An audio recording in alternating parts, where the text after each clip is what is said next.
Hai, kembali lagi di channel Recap 21.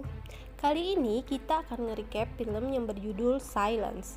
Film yang bergenre drama ini dirilis perdana pada tanggal 22 September 2011. Film yang berkisah tentang pelecehan seksual kepada murid difabel ini dibintangi oleh aktor Gong Yoo yang aktingnya rancak banget dan artis cantik Jung Yoo.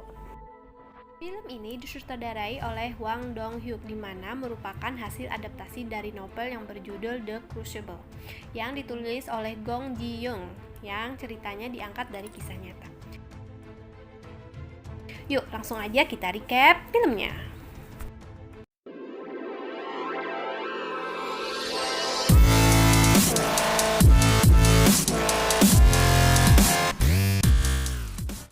Diawali dengan seorang guru kesenian Kang Iho yang diperankan oleh Gong Yoo lagi melakukan perjalanan ke sebuah daerah yang masih lumayan terpencil karena ditugaskan untuk mengajar di sebuah sekolah luar biasa yang berasrama untuk anak tunarungu daerah Mujin. Dan guru Kang ini memiliki satu orang anak perempuan yang dititipkan ke ibunya ya guys, karena istri guru Kang sudah meninggal. Di pertengahan jalan, guru Kang tiba-tiba mengerem mendadak. Ternyata ia menabrak seekor binatang hingga kaca mobilnya retak. Di lain tempat, ada seorang anak kecil yang sedang berjalan di tengah rel kereta api dan akhirnya ketabrak dan meninggal dunia. Guru Kang akhirnya pergi ke sebuah bengkel dan di sana tidak sengaja bertemu seorang wanita bernama Seo Yoo-jin yang diperankan oleh Jung Yoo. Ia merupakan seorang aktivis HAM. Ia menabrak mobil Guru Kang dari belakang yang mengakibatkan mobil tidak bisa digunakan. Akhirnya Yoo-jin bertanggung jawab untuk mengantarkan Guru Kang ke sekolah. Sesampai di sekolah, Guru Kang langsung ke ruangan kepala sekolah. Di sana, ia disambut baik karena Guru Kang merupakan rekomendasi salah satu profesor kenalan dari kepala sekolah. Tidak berapa lama, kepala admin sekolah tersebut masuk yang ternyata adalah kembarannya.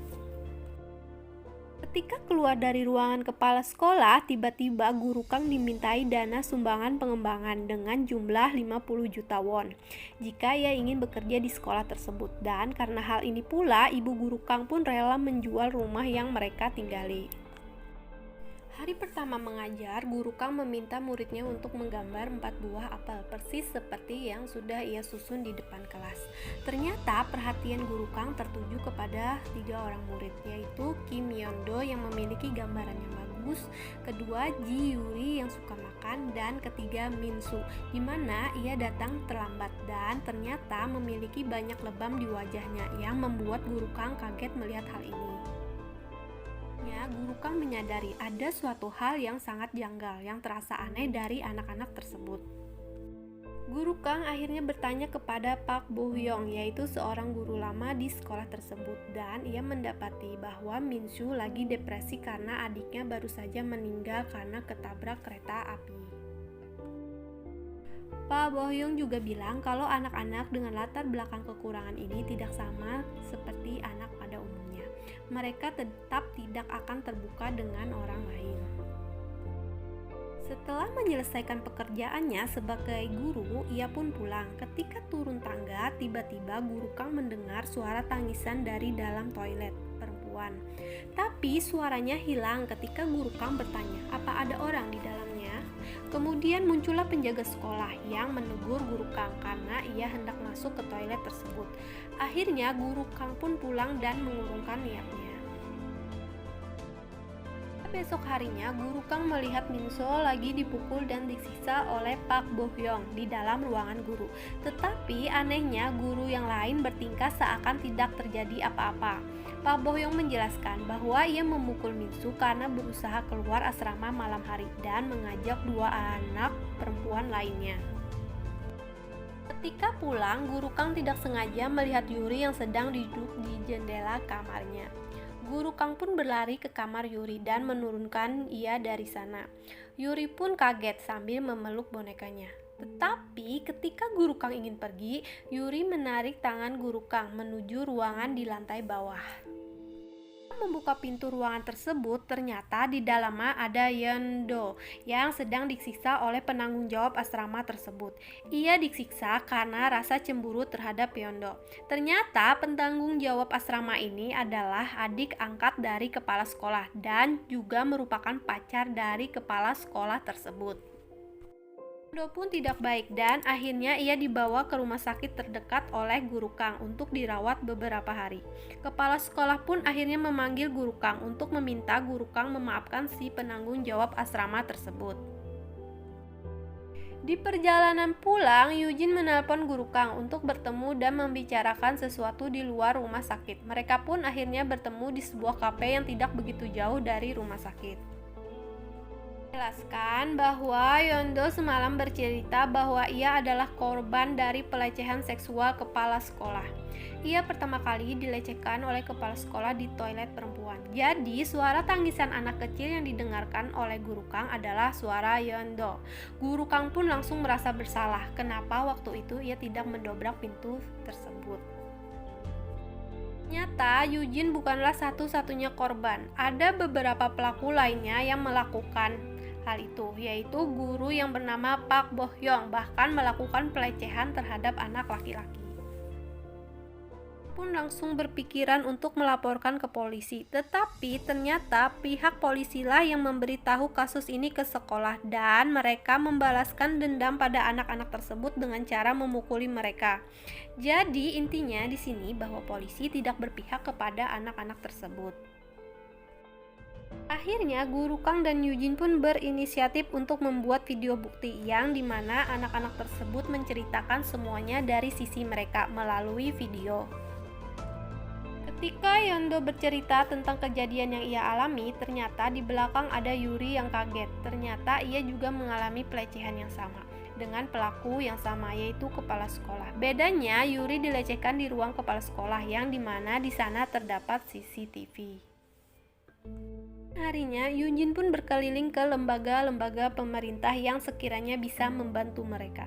Tetapi hasilnya nihil. Semua lembaga mulai dari dinas pendidikan, kantor balai kota, hingga kantor polisi pun semuanya saling lempar tangan terhadap kasus tersebut. Hingga akhirnya datang telepon dari pihak TV swasta yang ingin meliput kesaksian anak-anak tersebut dan menayangkan secara nasional. Karena lagi dilindungi oleh Guru Kang, Yeondo dan Yuri pun menghilang dari sekolah. Park Bo Hyung pun akhirnya menginterogasi Minsu untuk mencari tahu keberadaan mereka berdua, karena Minsu adalah teman bermain mereka berdua. Pun berjalan dengan kekerasan, yaitu di mana Minso dipukuli habis-habisan di dalam ruangan kepala sekolah. Tanpa mereka sadari, ternyata di luar pintu ada Guru Kang yang ingin masuk ke ruangan kepala sekolah.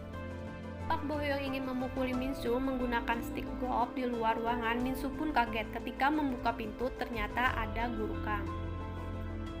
Melihat Minsu yang sedang babak belur, Guru Kang akhirnya mengejar Park Bo Hyung dan memukul kepalanya hingga berdarah dan Minsu pun dibawa pergi.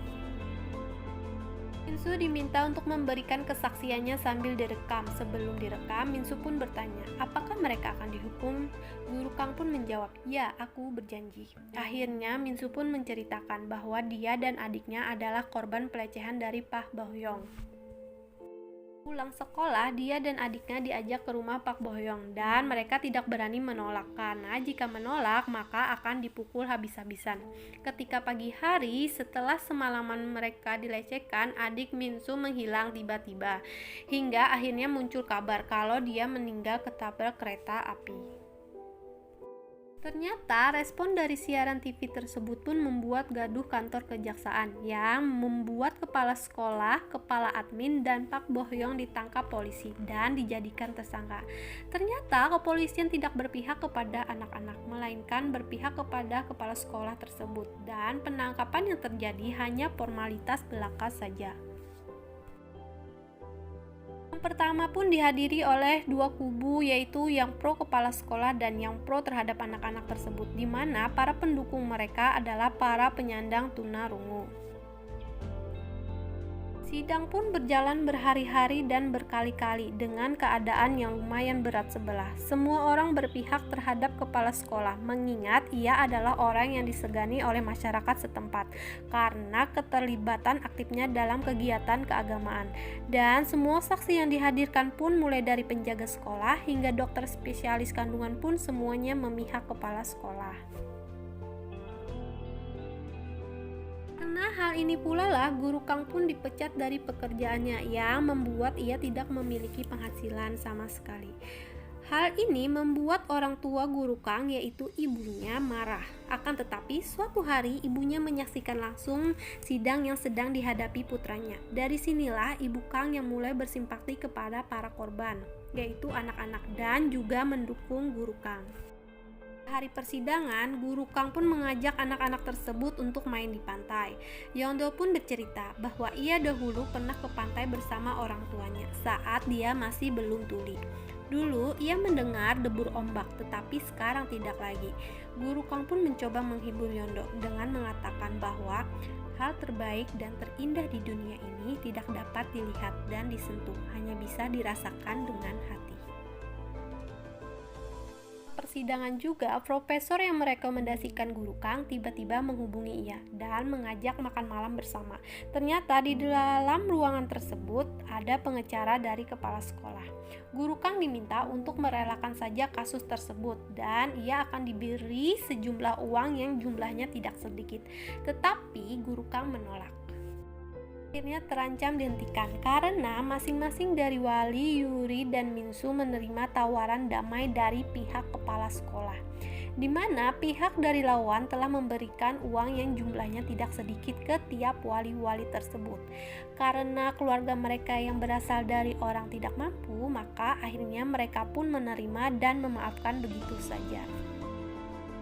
Minso yang tadinya dijadwalkan untuk bersaksi di sidang berikutnya dinyatakan tidak jadi bersaksi karena pihak wali yaitu neneknya setuju berdamai.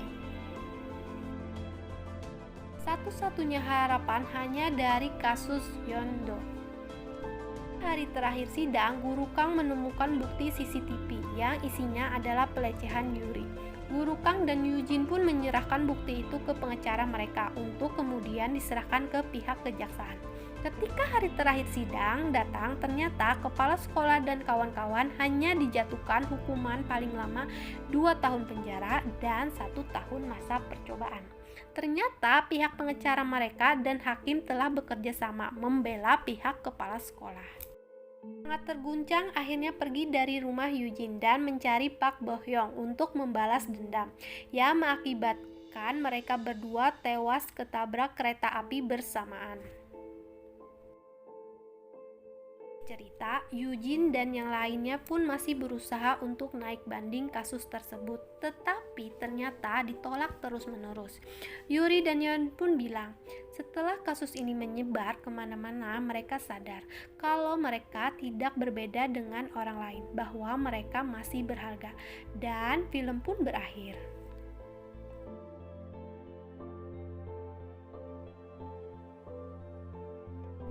Alasan kita berjuang begitu keras bukan untuk mengubah dunia, melainkan untuk tidak membiarkan dunia mengubah kita. Nah, itu tadi recap film Silence. Bagi udah nonton video ini, terima kasih banyak dan see you next video. Bye-bye!